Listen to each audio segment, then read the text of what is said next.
I want everyone to meet our two special guests whose name you will already recognize, Jean and Ryan. First question I wanted to ask Ryan is, what was a highlight and a low light of this past year since The Keepers came out?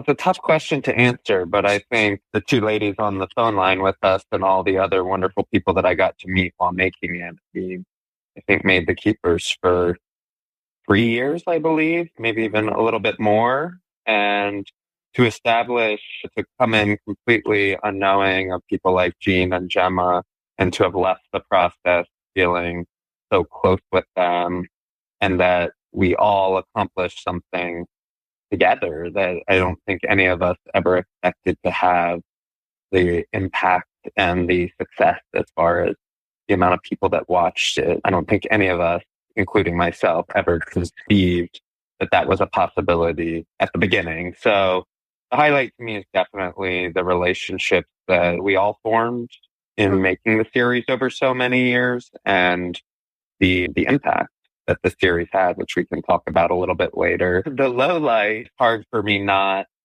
to forget the day that The Keepers came out and being totally surprised and appalled by the way the Archdiocese of Baltimore came out against The Keepers. I just remember that day knowing that it was going up on Netflix and starting to feel the impact of people out there in the world and all over the world watching it, and the way they were reacting to it compassionately and emotionally. And then to contrast that with the way the Archdiocese of Baltimore came out with this aggressive, antagonistic Twitter campaign that you can go back and find if you want, where they created memes about Joseph Maskell's DNA test, and they retweeted things about how our documentary was a fictional film. And it's still just appalling to me that Sean Cain still has a job. He was leading their PR effort. And the one thing is that we're a corporation, a true corporation that was trying to battle some sort of theories that might be telling some truth of them. It's just a joke to me that a supposed church came out with that PR effort. And I still think it's a testament to that there's no management at the Archdiocese of Baltimore, or there's no one in a position of power or responsibility that truly cares that the people like Sean Cain who waged that PR effort against The Keepers, and they had to apologize for it later. They did their own damage control, trying to repair all of that. But the fact that they're all still working there is pretty appalling and shocking to me. And that continues to be the low light to me. Those people are still in charge. Yeah, and I think it's just a sad state of affairs that nobody, then there's bosses, this could go up to the Vatican, and nobody stepped in and said, this is a horrific response to a series about people sharing their painful past. We need to show that we're not accepting the way that the PR effort was organized. And they never did that. I don't know how much you know about how I came involved with this podcast and doing Sister Cathy's series. But when I first started the podcast about 3 years ago, there was another unsolved case of a young Catholic girl in Cleveland. And that was the very first podcast episode that I did. There was a listener who was familiar with Sister Cathy's case, and that's how I got connected over to it. And it wasn't until I arranged our very first interview with Teresa that I learned about Father Maskell and that entire situation. For you, talking about the highlight and low light, when you were producing this series, was there a certain point where you just felt maybe overwhelmed by the things that you were hearing? Because I know from my perspective, I'm just a podcaster behind a mic, but I was really shocked. That was something so shocking. So, of course, you're meeting everyone in person, and I don't have that opportunity to do that. So I just wanted to know from your perspective how you felt about that. I think it's easy to talk about in hindsight that I think people see The Keepers and they see a big Netflix series that garnered a ton of press and attention. And the reality is that The Keepers was very small. It began with me and my best friend since we were little kids, who's my producing partner, going to Baltimore and meeting Jean and Gemma. We're actually the first two people that we met. And then continuing to do that for 3 years after we were compelled by the story, it felt like we had to unearth this truth. So it was a very small operation, and my best friend is Jess Hargrave, the producer, and it was just the two of us. And eventually we brought in our amazing director of photography, John Benham. And I think Jess and I would both agree at this point that we probably didn't foresee and take enough precaution for our own mental health during making the keepers, because we were so tunnel vision in making sure we documented it, and that we got all of the shooting done, and that we were taking care of the emotional health of the people that we were filming with as best as we could, which was totally a learning experience. And none of that was apparent, I think. None of it was apparent the way the content had impacted us until the series came out. So, like I was saying, the low light was the Archdiocese response the day that it came out. And that was really appalling and devastating in a way that I knew that they were continuing to harm these people who were in my series that would be looking to them for some sort of response. But for me and Jess, and I know, Jean was off social media at the time, but I know for people like Gemma and Abby, that was also starting to field the responses of thousands of people out there in the world who had experienced some version of something similar. And that's when I think Jess and I realized that we were in way over our heads, that we might have been too tunnel visioned while we were making it, and too invested in making sure the keepers got to the finish line, and didn't prepare enough for what I describe as like ripping the Band-Aid off of the entire world. Now, I don't think that's a bad thing in the end. I think the impact of the keepers proved that. But being there on that first weekend when the series came out, I was just couldn't leave the house, because it was just listening to story after story, whether that was on my email or in my Facebook or on Twitter, of people having gone through something similar, which was just really a sad experience. Yeah. Thank you for answering that. I appreciate it. Jean, how about you? No problem. Since The Keepers was released, can you think of what have been some of the highlights for you in the last 18 months, and maybe some of the lowlights or tougher things that you've had to deal with? Yeah, I think the highlights for me, if I thought of anything in particular, was the mere fact that this horrible truth that I felt silenced with and terrified to really say above a whisper, that it had blown open the ability for people in general to speak spontaneously about two extremely horrific crimes. And one is clergy sexual abuse, and the other is unsolved murder of Cathy Cesnik.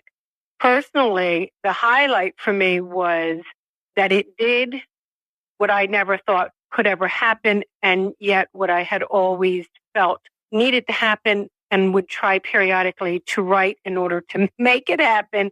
But it couldn't happen until all the parts of the puzzle were put together in one smooth move, so that people understood the depth and the breadth to a certain degree of what was what. So the highlight for me was just feeling how, wow, yeah, it was not even a conscious thought. It's just heartfelt, especially when there was such spontaneous movement of conversation, and I was off the grid. So that spontaneity was happening no matter where you were, no matter how you showed up.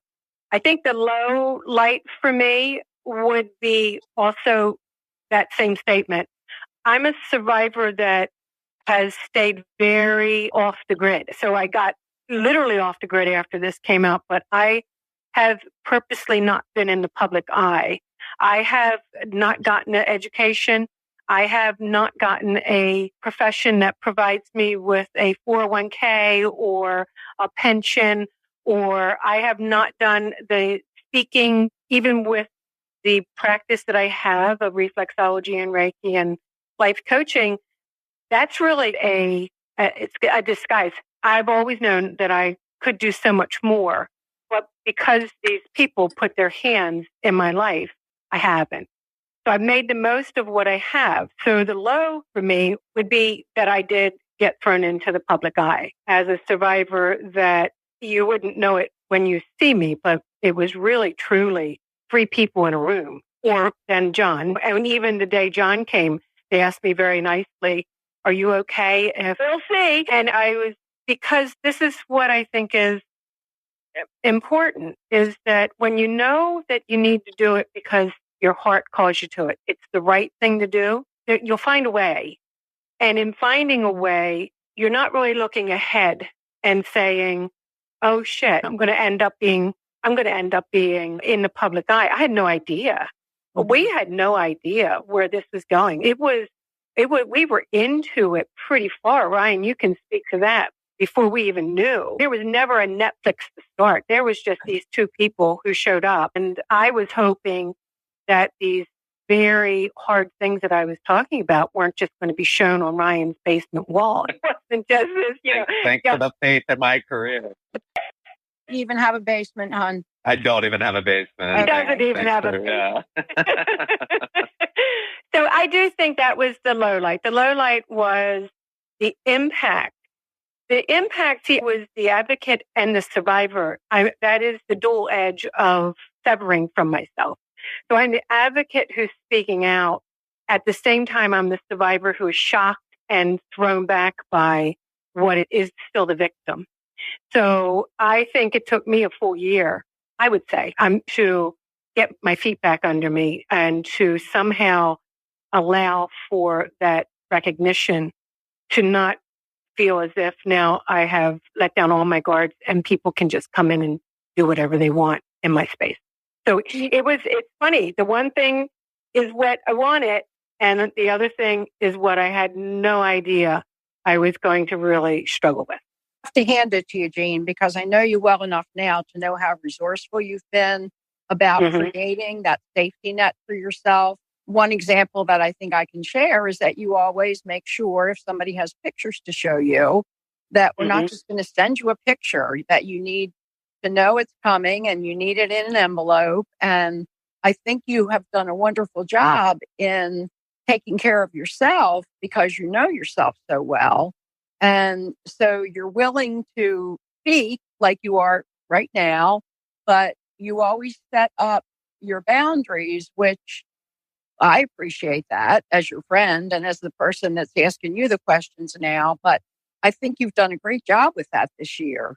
After a couple of the things, I've done a number of things. They're all well thought out. I'm very cautious. Ryan can tell you that. I tend to take someone with me. I take someone with me, to be honest. They have my back.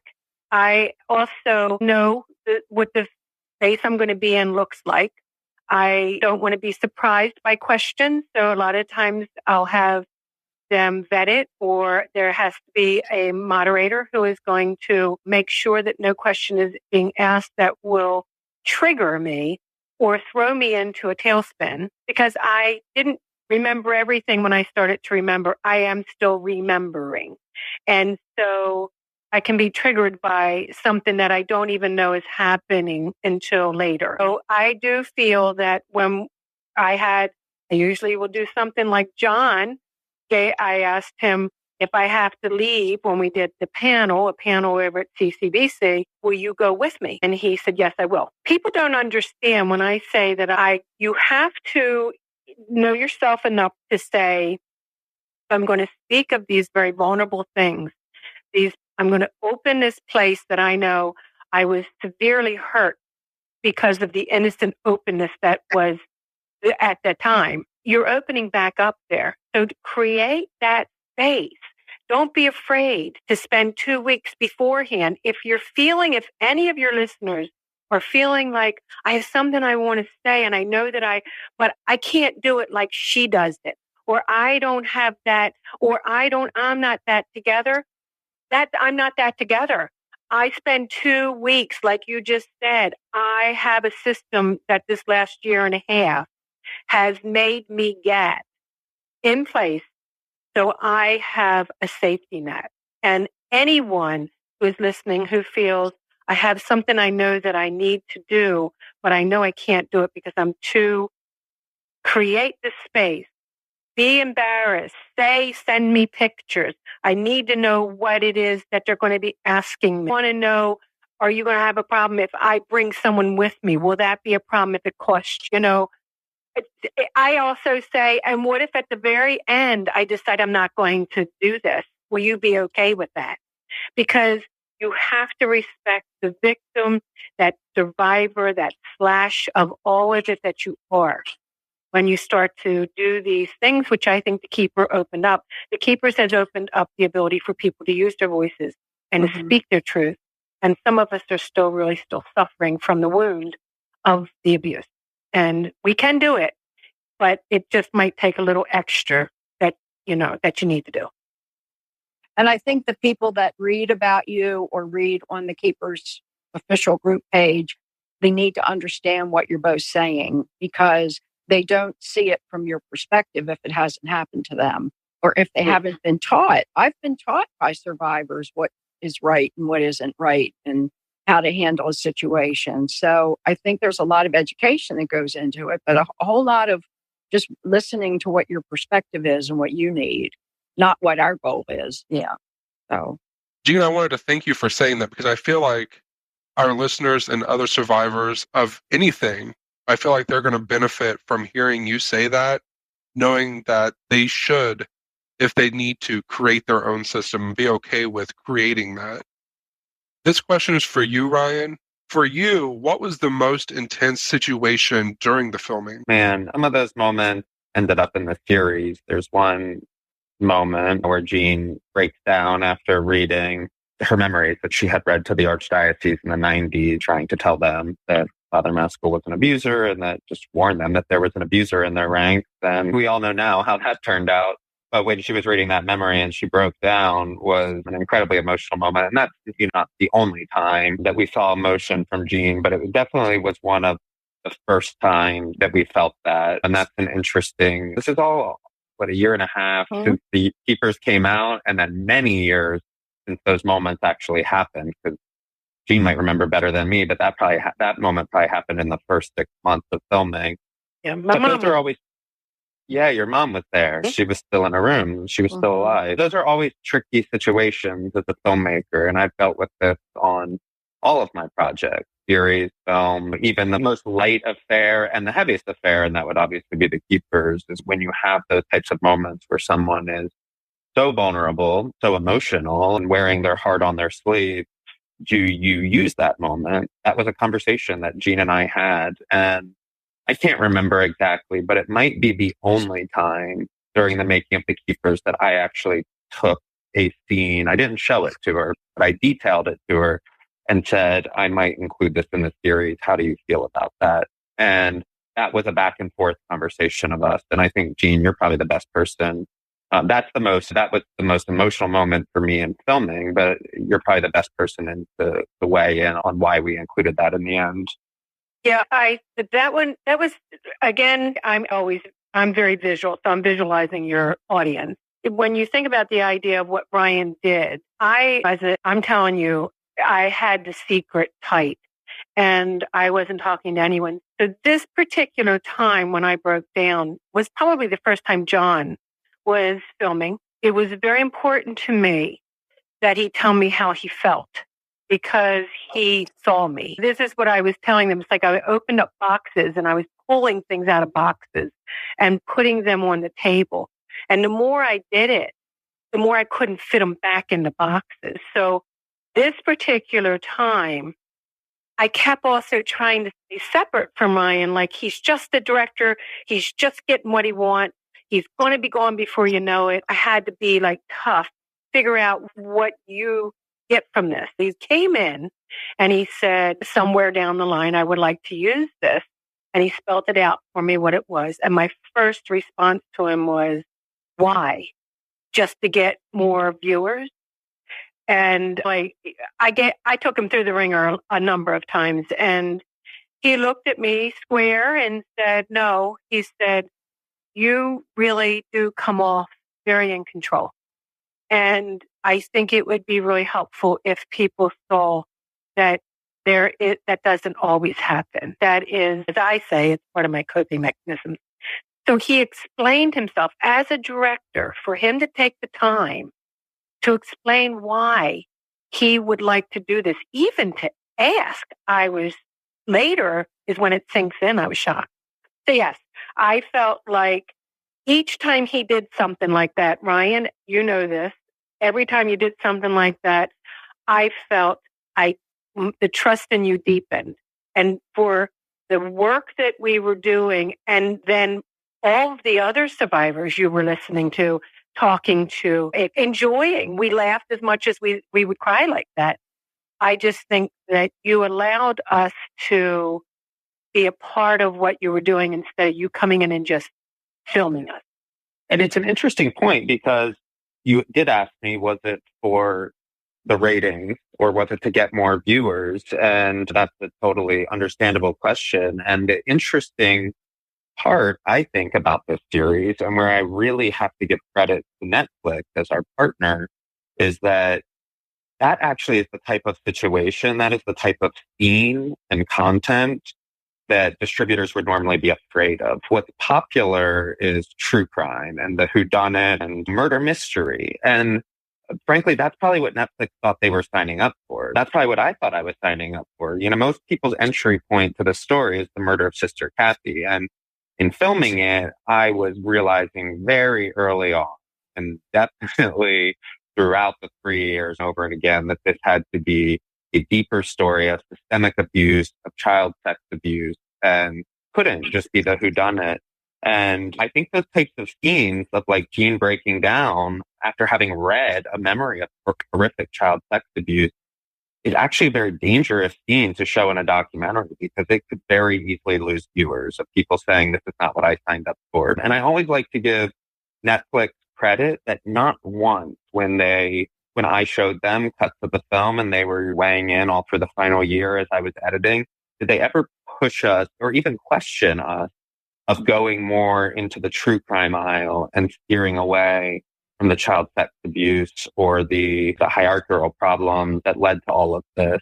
And so I always like to mention that because I think people often think like the distributors after ratings as well. And I think that those are the types of moments that prove that they are collaborators in telling the truth. Ryan, you wouldn't believe how many people think that Netflix made the movie. And so every single day somebody says, is Netflix going to make another season? Okay, Netflix didn't make the movie. I learned so much about the process. You know how I always was bugging you about the process of making this thing, but it comes up every day. Is Netflix going to make another movie? So anyway, I get what you're saying. But I want to ask you, Ryan, and then you, Jean, is there an interview that you wish you could have done, or is there something in retrospect that you wish you had done differently that you feel comfortable sharing? The obvious answer to the interview is that nobody, not one figure from the Archdiocese of Baltimore, any priests, any officials participated in the documentary. And even the other day, I'm not on Facebook much, and I don't actually really watch the Facebook page that much, but even the other day, Abby drew my attention, or maybe it was Donna drew my attention to Sean Kane on the Archdiocese of Baltimore's Facebook page, still complaining that we only asked them 6 questions when it came down to it. And I'm sure Sean Kane will live the rest of his life complaining about that. But what's so funny to me is that we gave them so many opportunities to participate in a documentary series. It's not a written essay. It's a documentary series where everybody is putting their face on camera. Everybody is sitting down for an interview with me. And they refuse to do that time after time and person after person, all men, I'll say, whether it's Rick Roy, Francis Maluli, Sean Kane, all of them, Archbishop Laurie, all of them. Nobody would sit down on camera with us.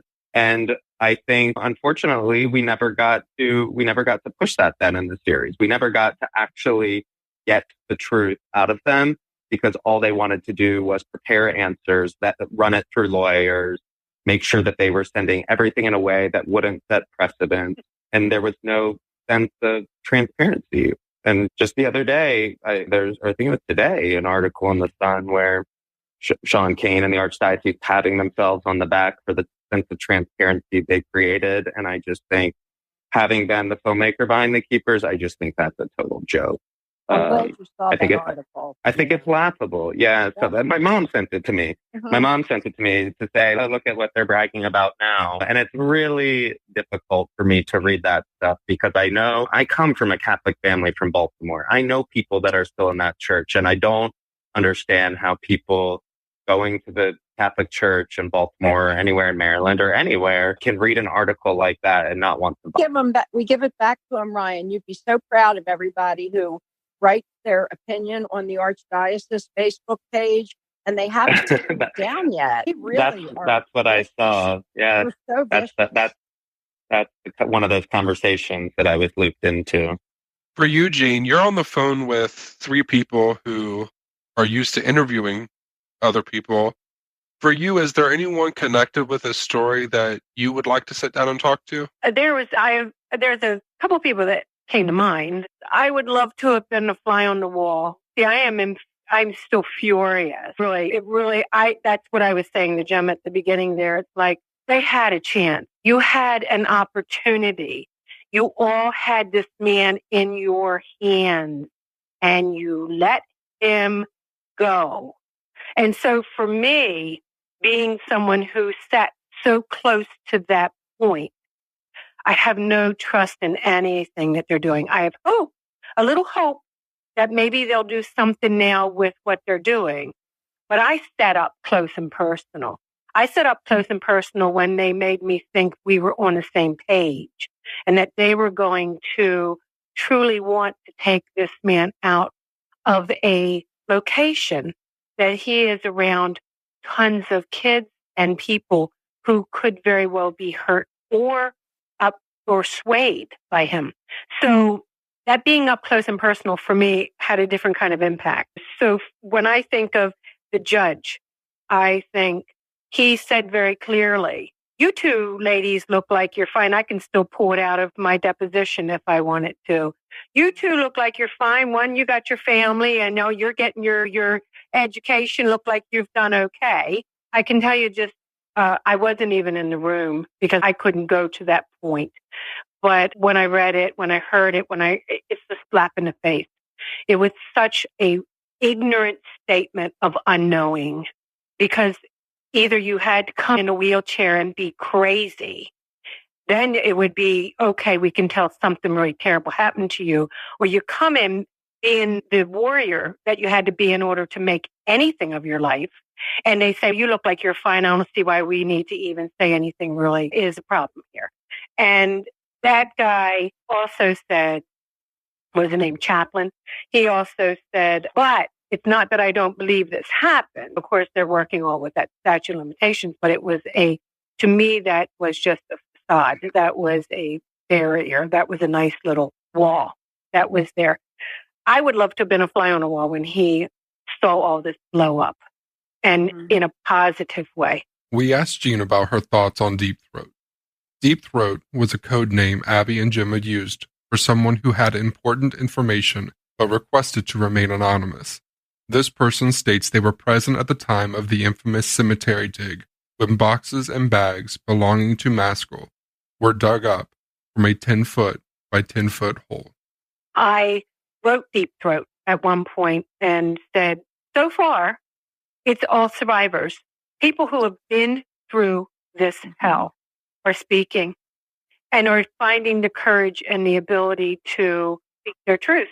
I told him, I said, I was threatened. I live with that threat. I'm afraid. I know what fear is. I live with men who were extremely responsible for their families.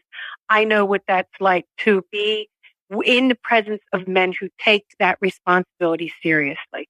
I had a father who was a policeman. I understand that. I understand what that means for a person, especially a man of that kind of responsibility, to be in the community, being a part of what's going on. But we need to say who we are. We need to be legitimized by people who know something, by them putting their name and their face out there. I'm pleased that we had some of that response within the keepers. I told him, I said, in my handwritten letter of 3 pages, I want you to know that the reason I know that I can be shot. I could be killed. I know that. I feel it. I said, survivors, we had guns put to our heads. We get it. They can't kill us all. So the more of us that speak up, they can't kill us all. Jean added that she felt strongly about Deep Throat identifying himself because originally in 1992, she told the Archdiocese of Baltimore that she remembered Neil Magnus taking pictures of her posing exactly like the photos Deep Throat says he saw in the box that he held at the Holy Cross Cemetery dig. Jean feels these separate instances of these photos existing corroborates each other's experience. She wondered if pictures of her might have been in that box, which would have validated her original statement. Then, suddenly, the box mysteriously went missing. I do remember that Ryan mentioned once that that he and Jess did not care to change people's voices or not show their faces when they're filming. And I know you guys accommodated him very graciously because that was his choice. But most of what we hear is that the survivors look right in the camera and talk to the world. And somebody who could be really helpful has not felt the strength to do that yet. So we're hoping that still happens. Yeah. On another topic, what are you each doing now in your lives, in your career? Continuing to make documentaries and work on film projects. But like The Keepers, I didn't talk about it publicly until the weekend it came out. So a few of them I can't talk about. I do have one I can talk about that is premiering at Sundance next month and then will come out on Hulu and in movie theaters in May, which is called Ask Dr. Ruth. And it's about Dr. Ruth Westheimer, famous sex therapist who was all over television and radio in the 80s and 90s and just turned 90 years old. A very different film than The Keepers. I actually started making it at the tail end of The Keepers, and I always say it was like going from the pendulum swinging on the scale of healthy sexuality, the least healthy of what these perpetrators were doing in The Keepers, to getting to work with someone like Dr. Ruth, who spent her life trying to educate about healthy sexuality. A film I'm very excited about. People know who she is. They know that she's a dynamite personality, very funny, but our story will also go deeply into her past, which involves the Holocaust. She actually is the only person from her family who did survive the Holocaust and ended up as an orphan when she was 10 years old till her adulthood, kind of ping-ponging around the world on her own, and a totally self-made woman. So it totally fits in with the themes that seem to be intrinsic in all of my films, which are strong female central characters, just Jean, just like you, Gemma. I think Dr. Ruth is a continuation of my fascination in being a part and collaborating with those women on bringing their stories to a documentary. That's the most looming one that and should be out over the next few months. I continue to run my business, my little practice. I also have done a couple if we were talking about through the year and a half since I have done something that I've always been more. I'm really an introvert and I've got a thing of fear of public speaking. I've learned that is part of what I deal with. It's not all from the abuse. So part of it is my personality also. So that's been very freeing. But I have done some talks. I also am working on doing some writing. I've been taking some ideas of what people ask me through the year and a half. And one of the things that I've heard, and this is even staying off the grid and staying off of the media, social media, how did you do it? How did you get through? Twofold. One is, what is it to suffer? How did you start remembering? The other question was very clearly, how did you do it? How come you're sane? So I'm writing. Hopefully it will end up a book, but it is on the body, mind, and spirit process.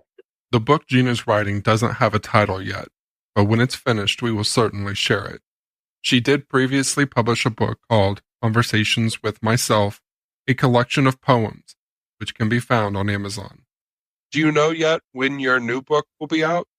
I'm just now, I have to be honest, it's because of The Keepers. Seriously, what this has done, and Gemma, you can attest to just because you got to know different survivors throughout this and beyond this. What the keepers did was truly bring all of it together. There's more, obviously, but it brought so many parts together, and it frees up the survivors to do what they do best.